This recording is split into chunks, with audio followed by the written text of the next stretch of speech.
ஆடு ஜீவிதம் தி code life plus இயக்கத்தில் Prithviraj Sukumaran and Amala Paul இன்னும் பல நடிகர்கள் நடிச்சிருந்த இந்த படத்துக்கு ஒரு மிகப்பெரிய எதிர்பார்ப்பு இருந்துச்சு. அதுக்கு காரணம் என்ன அப்படின்னா, இந்த படம் வந்து ஆடு ஜீவிதம்ங்கிற ஒரு நாவலை பேஸ் பண்ணி எடுக்கப்பட்டிருக்குது. அந்த நாவல் அரபு நாடுகள்ல இருக்க பாலைவனங்கள்ல ஆடு மேய்க்கிற வேலைக்கு போயிட்டு மாட்டிக்கிற பலரோட வலியை பதிவு பண்ற ஒரு நாவலா இருந்துச்சு.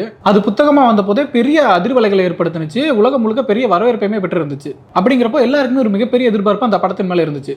இவ்வளவு எதிர்பார்ப்புகளை ஏற்படுத்தி இருந்த ஆடு ஜீவிதம் படம் எப்படி இருந்துச்சு அப்படிங்கிறத நம்ம இந்த வீடியோல பார்க்கலாம்.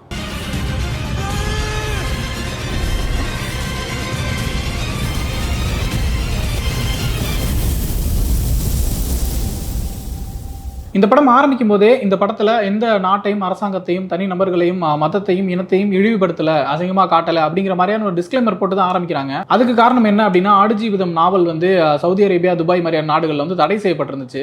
அப்படியான டிஸ்க்ளைமரோட ஆரம்பிக்கிற இந்த ஆடு ஜீவிதம் படத்தோட ஸ்டோரி லைன் என்ன அப்படின்னு சொல்லி பார்த்தோம்னா, கேரளாவில் இருக்கிற ஒரு இளைஞன் நஜீப், அவருக்கு அப்பதான் புதுசா கல்யாணம் ஆயிருக்குது. ஊர்ல வந்து அந்த மணல் அல்ற வேலை ஒன்று செஞ்சுட்டு இருக்காரு. பட் பொருளாதார நெருக்கடிகள் இருக்கிறதுனால கல்ஃப் கண்ட்ரிஸ்க்கு வேலைக்கு போனா அதெல்லாம் சரி பண்ணிடலாம் அப்படிங்கிற ஒரு யோசனையில வெளிநாட்டுக்கு போலாமே அப்படிங்கிற ஒரு எண்ணத்துக்கு வராரு. அதுக்காக வீட்டு அடமானம் வச்சு பணம்லாம் ரெடி பண்ணி ஒரு ஏஜென்ட் மூலமா சவுதி அரேபியாவுக்கு வேலைக்கு போறதுக்காக கிளம்புறாரு. அவர் கூட அவரோட ஃப்ரெண்ட் ஹக்கீமும் போறாரு. இவங்க ரெண்டு பேரும் சவுதி அரேபியா போய் இறங்கினதும் ஏர்போர்ட்ல இவங்களை ரிசீவ் பண்ண யாருமே வரல. இவங்க கான்டாக்ட் பண்ண வேண்டிய ஆளும் வந்து கால் பண்ணும்போது கால் எடுக்கல. சோ என்ன பண்றேன்னு தெரியாம ஏர்போர்ட்லயே முழிச்சு நின்னுட்டு இருக்காங்க. அந்த டைம்ல அங்க வர ஒரு அரபு ஷேக் வந்து இவங்க ரெண்டு பேரையுமே அவரோட வண்டியில வச்சு கூட்டிட்டு போறாரு. சரி, இவர் தான் நம்மளோட முதலாளி போல அப்படின்னு நினைச்சு அவங்களும் ஏறி போயிட்டு இருக்காங்க. அப்புறம் தான் தெரியுது அவர் வந்து ஒரு பாலைவனத்துக்கு நடுவுல இருக்கிற ஒரு கால்நடை பண்ணையில கொண்டு போய் இவங்க ரெண்டு பேருமே இறக்கி விடுறாரு. ரெண்டு பேரையும் வேற வேற இடத்துல பிரிச்சு வேலைக்கு விட்டுறாங்க. கண்ணு கட்டின தூரம் வரைக்கும் சுத்திலும் பாலைவனம் தான். அங்க வந்து ஆடுகளையும் ஒட்டகத்தையும் தவிர வேற எதுவுமே இல்ல. ஊர் பேர் தெரியல, அவங்க பேசுற மொழி புரியல, எங்க இருக்கிறோம், என்ன பண்றோம், எப்படி இந்த இடத்த விட்டு போக போறோம், எதுவுமே புரியாம ஒரு நிர்கதியான நிலைக்கு தள்ளப்படுறாரு. புதுசா கல்யாணம் ஆகி அப்பதான் கர்ப்பமான மனைவியை ஊர்ல விட்டுட்டு பணம் சம்பாரிச்சு நம்ம வந்து பொருளாதார ரீதியா மேம்பட்டலாம் அப்படிங்கிற ஒரு எண்ணத்தோட வெளிநாட்டுக்கு வந்து இப்படியான ஒரு இடத்துல மாட்டிக்கிட்டாரு.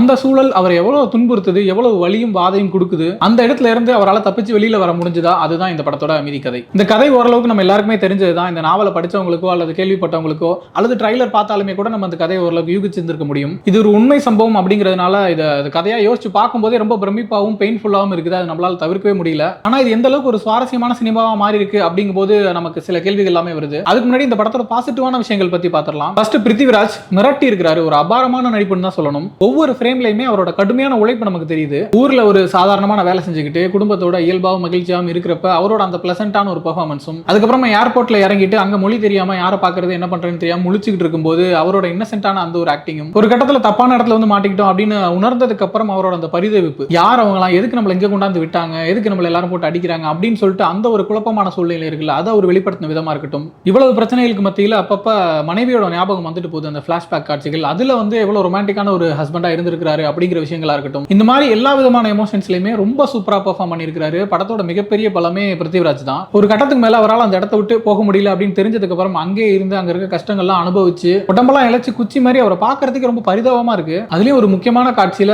சட்டையெல்லாம் உருவி போட்டுட்டு நியூடா நடந்து வராரு. அதை பார்க்கறதுக்கு ஆச்சரியமா இருக்கு. எப்படி இந்த மனுஷனால இப்படி எல்லாம் பண்ண முடியுது அப்படின்னு சொல்லிட்டு. இந்த மாதிரி படம் முழுக்க பிருத்திவிராஜ் அவர்களோட நடிப்பு வந்து ரொம்பவே அபாரமா இருந்துச்சு. நஜீப் அப்படிங்கிற ஒரு கேரக்டரையும் அவரு சந்திச்ச வலி வேதனைகள் எல்லாத்தையுமே வந்து ரொம்ப கன்வின்சிங்கா ஜஸ்டிஃபை பண்ற மாதிரியான ஒரு ஆக்டிங் வந்து கொடுத்திருக்காரு. அடுத்ததா படத்துல எனக்கு பிடிச்ச விஷயம் வந்து கேரள முஸ்லீம்களோட வாழ்க்கையை ஓரளவுக்கு இந்த படத்துல காட்ட முயற்சி பண்ணியிருந்தாங்க. அவங்க ஃபேமிலிக்குள்ள நடக்கக்கூடிய சின்ன சின்ன ஹாப்பியான மொமெண்ட்ஸ், லவ், மேரேஜ், ரொமான்ஸ் அப்படின்னு சொல்லிட்டு அவங்களுக்குள்ள இருக்கிற அந்த அழகான வாழ்க்கையை வந்து ரொம்பவே பிளசண்டா காட்டியிருந்தாங்க. அடுத்ததா டெக்னிக்கல் ஆஸ்பெக்ட்ஸ் பத்தி பேசியாகணும். படம் வந்து டெக்னிக்கலா ரொம்பவே ஸ்ட்ராங்கா இருந்துச்சு. அதுலயும் குறிப்பா அந்த முதல் காட்சி ஒண்ணு, ஒரு மணல் புயல் ஒன்று உருவாகி வருது. அதோட ஒரு க்ளோஸ் ஷாட்ல இருந்து ஆரம்பிக்கிறாங்க. சின்னதா இவ்வளவு பெரிய கல்லுமா இருக்குன்னா கல்லுன்னு பார்த்தா அது ஒரு மணலோட ஒரு துகள். அதாவது அவ்வளவு ஜூம்ல இருந்து எடுத்திருப்பாங்க. அப்படி கோடிக்கணக்கான மணல் துகள்கள் சேர்ந்து ஒரு மணல் புயலை உருவாக்கி வர்ற ஒரு ஷாட் ஒன்று பயங்கரமான விஷயம் உள்ளது. அடுத்ததா பிருத்திவிராஜ் கூட இருந்த நபர் ஒருத்தர் இறந்து போயிருப்பாரு. அவரோட உடல் தானா அப்படின்னு சொல்லி பாக்குறதுக்காக பிருத்திவிராஜ் பக்கத்துல போவாரு. அந்த இடத்துல நிறைய பிணந்தண்ணி கழுகுகள் வந்து வட்டமிட்டு அவரை வந்து அட்டாக் பண்ண ட்ரை பண்ணிட்டு இருக்கும். அந்த கழுகுகள் அவர் அட்டாக் பண்ணும்போது அவர் வந்து என்ன பண்றதுன்னு தெரியாம லேசா தள்ளி விடுறது, அடிக்கிறதுன்னு சொல்லிட்டு சில விஷயங்கள் பண்ணுவாரு. அந்த விஷுவல்ஸ் எல்லாமே பயங்கரமா இருந்துச்சு. உண்மையிலே அந்த இடத்துல இருந்து அந்த சீனை பாக்குற மாதிரி தான் இருந்துச்சு. அதே போல பாலைவன பாம்புகள் வர்ற ஒரு காட்சியா இருக்கட்டும், செகண்ட் ஹாஃப்ல இன்னொரு பெரிய புயல் வருது, அந்த காட்சியா இருக்கட்டும், இந்த மாதிரி காட்சிகள் எல்லாமே விஎஃப்எக்ஸும் சரி, சவுண்ட் டிசைனும் சரி, ஒரு பயங்கரமான விஷுவல் எக்ஸ்பீரியன்ஸ் நமக்கு கொடுத்துச்சு. அடுத்ததா ஏஆர் ரஹ்மான் அவரோட மியூசிக், ரொம்ப இன்டென்ஸான ஒரு மியூசிக் கொடுத்துருக்காரு இந்த படத்துக்கு.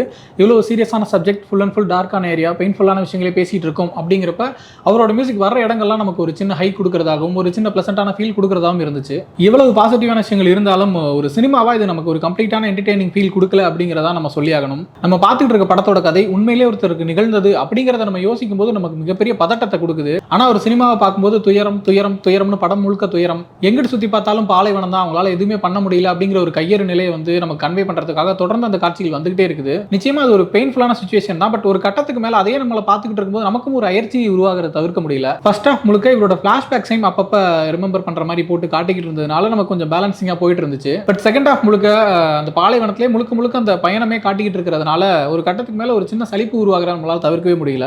இந்த படம் நம்மள முழுசா எங்கேஜ் பண்ணாததுக்கு இதுதான் காரணம் அப்படின்னு சொல்லிட்டு எதையுமே நம்மளால குறிப்பிட்டு சொல்ல முடியாது. பட் படத்துல ஏதோ ஒரு விஷயம் குறையுது அப்படிங்கறது மட்டும் நம்ம உறுதியா சொல்லலாம். ஆனா பிருத்திவிராஜ்ல ஆரம்பிச்சு படத்துல வேலை பார்த்திருக்கிற எல்லா நடிகர்களும் தொழில்நுட்ப கலைஞர்களும் அவங்களோட ஒரு கடுமையான உழைப்பை கொடுத்திருக்காங்கிறதையும் நம்ம தவிர்க்க முடியாது. அந்த வகையில கோட் லைஃப் படத்துல பணியாற்றிய எல்லாருக்குமே நம்மளோட பாராட்டுகளை தெரிவிச்சுக்கலாம். This is all about goat life movie. படம் பத்தின உங்களோட கருத்துக்களை நீங்க கமெண்ட்ல சொல்லுங்க.